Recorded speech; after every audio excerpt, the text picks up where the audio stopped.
تو باتیں چل رہی تھی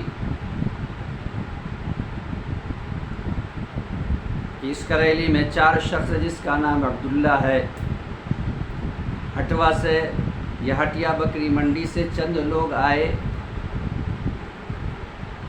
جو عبداللہ سے ملنا چاہتا ہے۔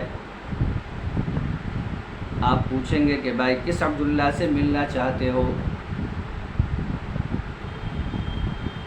تو بتلائے گا کہ عبداللہ ابن فلاں۔ لتعارفوا، بس اتنے ہی تعارف کے لیے ہے، پہچان کے لیے، شناخت کے لیے۔ آگے اللہ تعالیٰ نے کہا ان اکرمکم عند اللہ اتقاکم، بے شک اللہ تبارک و تعالیٰ کے نزدیک مکرم وہ ہے، معزز وہ ہے جو صاحب تقوی ہو، جو توحید والا ہو، جو قرآن کے مطابق زندگی گزارنے والا ہو، جو نبی اکرم صلی اللہ علیہ وسلم کے سیرت کے مطابق زندگی گزارنے والا ہو۔ جتنا ہی قرآن سے قریب ہوگا، جتنا ہی نبی کریم صلی اللہ علیہ وسلم کی حدیث سے قریب ہوگا، اتنا ہی وہ متقی ہوگا، اتنا ہی وہ پرہیزگار ہوگا۔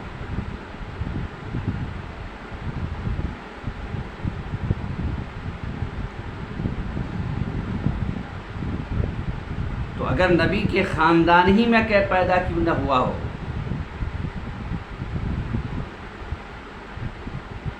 اگر ان کے پاس توحید نہیں ہے تو اس کی کوئی اہمیت نہ ہو، نہیں ہے۔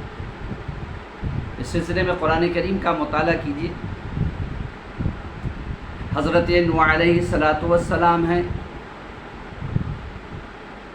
4 لڑکے میں سے صرف ایک لڑکا مشرف با اسلام ہوا، 3 لڑکے نافرمانوں میں سے ہے۔ وہ سب کے سب جو ہے ڈبو دیے گئے تھے، اور نافرمانی کی وجہ سے وہ سب کے سب جہنم میں جائیں گے۔ حضرت نوح علیہ السلام کی بیوی وہ ایمان نہیں لائی، مشرف اسلام نہ ہوئی، توحید کو قبول نہ کیا، حضرت نوح علیہ السلام کی رسالت کی گواہی نہ دی، تو وہ جہنم کے اندر داخل ہوں گی۔ حضرت لوط علیہ السلام کی بیوی مشرف اسلام نہ ہوئی، لا الہ الا اللہ کا اس نے اقرار نہ کیا، حضرت لوط کی رسالت کی گواہی نہ دی، تو وہ بھی جہنم میں جلے گی، جہنم کے اندر داخل ہوگی۔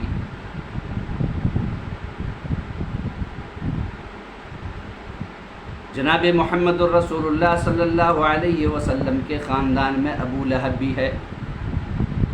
ابو لہب نے جناب محمد الرسول اللہ صلی اللہ علیہ وسلم کی رسالت کی گواہی نہ دی، جبکہ آپ کے چچا ہیں۔ اللہ تبارک و تعالیٰ قرآن کریم کے اندر کہتا ہے بربادی ہو ابو لہب کے لیے، ابو لہب کے لیے بربادی ہو، تبت یدا ابی لہب و تب، ما اغنی عنہ مالہ وما کسب، اس کا مال اسے بے نیاز نہیں کر سکے گا۔ اور آگے اللہ تبارک و تعالی نے کہا سیصلی نارا ذات لہب، قریب وہ دہکتے ہوئے شعلے میں داخل کیا جائے گا، یعنی جہنم کے اندر وہ داخل کیا جائے گا۔ ہے تو نبی کریم صلی اللہ علیہ وسلم کے خاندان کا، لیکن توحید اس کی زندگی میں نہیں، اس وجہ سے وہ جہنم کے اندر داخل کیا جائے گا۔ سیصلی نارا ذات لہب وامرأتہ حمالۃ الحطب، اور اس کی بیوی بھی، وہ بھی مشرف اسلام نہ ہوئی، اسلام کو قبول نہ کیا، جس کی وجہ سے اسے وہ بھی جہنم کے اندر داخل ہوگی۔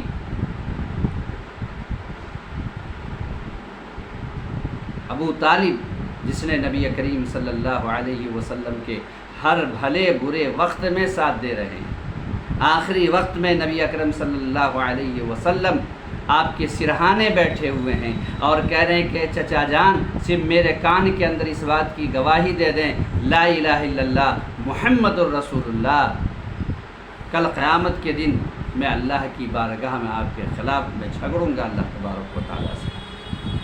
خاندان کے اور لوگ بھی بیٹھے ہوئے ہوتے ہیں، ابو جہل بھی بیٹھا ہوا ہوتا ہے۔ ابو جہل کہتا ہے کہ ابو طالب کیا اپنے آبا و اجداد کے دین سے پھر گئے؟ ابو طالب کہتے ہیں کہ نہیں، میں اپنے آبا و اجداد کے دین کے اوپر، اور اسی درمیان روح پرواز کر جاتی ہے۔ نبی کریم صلی اللہ علیہ وسلم کو بہت تکلیف ہوتی ہے۔ اللہ تبارک و تعالی نے قرآن کریم کے اندر اس آیت کو نازل کیا، انک لا تہدی من احببت ولکن اللہ یہدی من یشاء۔ اے محمد صلی اللہ علیہ وسلم، اگر آپ کسی کو ہدایت دینا چاہیں اور اگر اللہ تعالیٰ اسے ہدایت نہ دینا چاہے تو آپ ہدایت نہیں دے سکتے، گرچہ آپ اسے کیوں بہت زیادہ پسند نہ کرتے ہو۔ انک لا تہدی من احببت ولکن اللہ یہدی من یشاء، اس لیے کہ ہدایت دینا اللہ تعالیٰ کا کام ہے، ہدایت محمد صلی اللہ علیہ وسلم بھی نہیں دے سکتے ہیں۔ ہدایت دینا کن کا کام ہے؟ اللہ تبارک و تعالیٰ کا کام۔ آج بریلوی کا مقرر یہ بولتا ہے کہ فلاں اتنے بڑے پہنچے ہوئے بزرگ تھے کہ انہوں نے داہنے طرف سلام پھیرا تو اتنے حافظ ہو گئے، اور بائیں طرف سلام پھیرا تو جو ہے ناظرہ پڑھنے والے ہو گئے۔ بتلائیے کہ نبی اکرم صلی اللہ علیہ وسلم کی سیرت کی کتاب، حدیث کی کتاب تو موجود ہے، آپ صلی اللہ علیہ وسلم نماز پڑھا رہے ہیں، آپ صلی اللہ علیہ وسلم سلام پھیر رہے ہیں، تو کسی صحابی کو قرآن کریم کی ایک آیت نہیں یاد ہو پا رہی ہے، ایک سورہ کے وہ حافظ نہیں ہو پا رہے ہیں، بلکہ نبی کریم صلی اللہ علیہ وسلم سے سیکھ رہے ہیں، اور یہاں پر کہنا ہے کہ ہمارے فلاں بزرگ صاحب جب داہنے طرف سلام پھیرے تو اتنے لوگ حافظ ہو گئے، اور جب بائیں طرف سلام پھیرے تو اتنے ناظرہ پڑھنے والے۔ یہ غلو اور مبالغہ ہے، یہ سب جھوٹے ہیں، یہ سب مکار ہے، یہ کوئی مستند واقعہ نہیں ہے۔ یہ سب پیروں کے نام پر، فقیروں کے نام پر، بزرگوں کے نام پر من گھڑت قصے جو ہے عوام الناس کے اندر جو ہے عوام الناس میں بیان کرتے ہیں، اور عوام الناس کے جیب سے روپیہ لیتے ہیں، بس روپیہ حاصل کرنے کے لیے۔ نبی اکرم صلی اللہ علیہ وسلم اپنے چہتے چچا ابو طالب کو ہدایت نہیں دے پائے، اور اسی طریقے سے آپ کے خاندان کے بے شمار لوگ جو ہے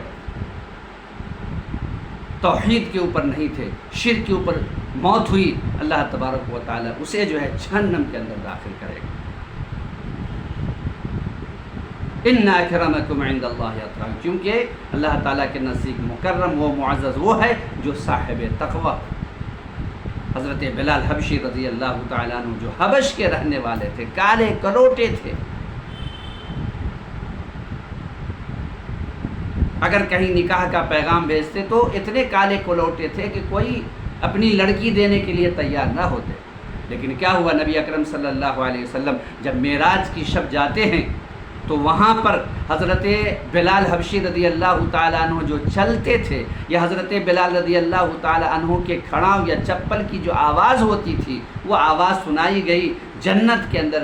نبی اکرم صلی اللہ علیہ وسلم کو بہت تعجب ہوا، جب معراج سے واپس آئے تو آپ نے پوچھا کہ اے بلال تمہارا کون سا عمل ہے بتلاؤ، میں نے جنت کے اندر تمہارے چلنے کی آواز سنی ہے۔ حضرت بلال رضی اللہ تعالیٰ عنہ جواب دیتے ہیں کہ اللہ کے نبی صلی اللہ علیہ وسلم میرا کوئی خاص عمل نہیں ہے سوائے یہ کہ جب بھی میں وضو کرتا ہوں تو 2 رکعت تحیۃ الوضو پڑھتا ہوں۔ مکہ فتح ہوا، نبی اکرم صلی اللہ علیہ وسلم نے حضرت ابو بکر صدیق کے رہتے ہوئے، حضرت عمر فاروق کے رہتے ہوئے، حضرت عثمان غنی کے رہتے ہوئے، حضرت علی کے رہتے ہوئے، اور دیگر صحابہ کرام قریشی کے رہتے ہوئے، آپ کے خاندان کے رہتے ہوئے، آپ صلی اللہ علیہ وسلم نے حضرت بلال حبشی رضی اللہ تعالی عنہ کو کہا کہ خانہ کعبہ کے اوپر چڑھ کر کے جو ہے تم آزان کرو۔ کیوں؟ اس وجہ سے کہ جو لوگ یہ سوچ رہے تھے کہ ہم قریشی ہیں، ان قریشیوں کے غرور کو توڑنے کے لیے کہ یہ جاہلیت کی چیزیں ہیں، جہالت کی چیزیں ہیں، اس کو ختم کرنے کے لیے نبی اکرم صلی اللہ علیہ وسلم حضرت بلال حبشی رضی اللہ تعالی عنہ کو جو کالے کلوٹے غلام تھے انہیں آزان دینے کے لیے کہا۔ تو نبی اکرم صلی اللہ علیہ وسلم نے بیان فرمایا کہ جاہلیت کی چند چیزیں میری امت میں رہ جائیں گی، ان میں سے کیا ہوگا؟ الفخر فی الاحساب، حسب نسب کے اوپر فخر کرنا کہ ہم فلاں ہیں فلاں ہیں، اللہ تعالیٰ کے نزدیک فلاں فلاں کچھ نہیں چلے گا۔ جس کا عمل اچھا ہوگا وہ اللہ تعالیٰ کے نزدیک مقرر اور معزز ہے، جیسا کہ میں نے آپ کے سامنے واقعہ بیان کیا۔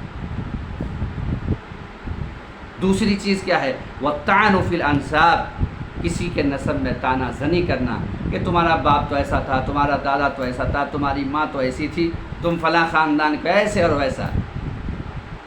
آج بھی دیکھیں کسی سے کوئی بات ہو جائے بس پورے خاندان کو جو ہے نسل در نسل جو ہے تانا دینے لگتا ہے، تمہارا باپ ایسا تھا، دادا ایسا تھا، فلاں تھا، چلا تھا، ڈھکانا تھا۔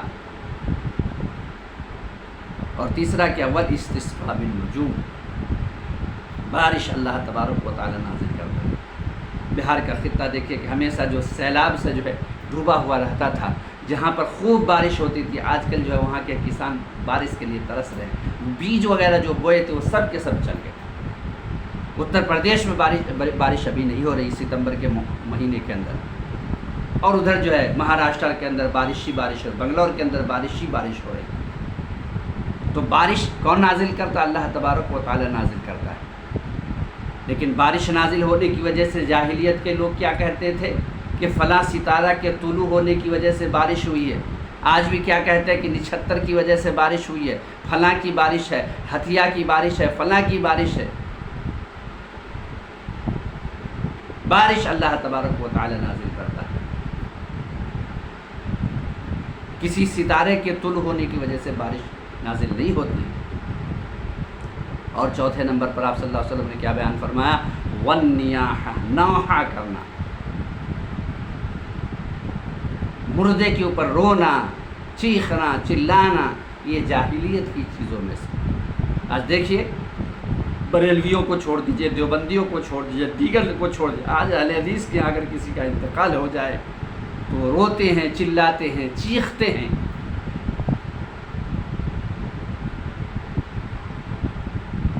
میرے علاقے میں چند گاؤں مدوا پٹی رہے، پورا کٹیا، سوہاس، یہ سب کے سب اہل حدیث کی بستی ہے، سوہاس کو چھوڑ کر ایک دو ہیں، اس کے علاوہ جو ہے یہ سب اہل حدیث بستی ہے۔ لیکن جب وہاں کسی کا انتقال ہو جائے تو رونا، چیخنا، چلانا، یہاں تک کہ میں نے بعض عورتوں کو کہتے ہوئے سنا، کسی عورت کا شوہر کے انتقال ہوتے، تم کہا کہ تم کتنی بے غیرت، کم از کم تھوک ہی تو لگا لیتے۔ اگر کوئی عورت نہیں رو رہی ہے، نہیں رو رہی ہے، نہیں چیخ رہی ہے، نہیں چلا رہی ہے، تو اسے کہا جاتا ہے کم از کم جو ہے تم تھوک ہی لگا لیتے اگر تم کو آنسو نہیں نکل رہا۔ تو آپ صلی اللہ علیہ وسلم نے بیان فرمایا کہ جاہلیت کی چند چیزیں ہیں جو میری امت کے اندر باقی رہ جائیں گی، اور یہ چیزیں باقی ہے، لہٰذا یہ فخر کرنا حسب نسب پہ، یہ جاہلیت کی چیزیں، ان چیزوں کو ختم کرنے کی ضرورت ہے۔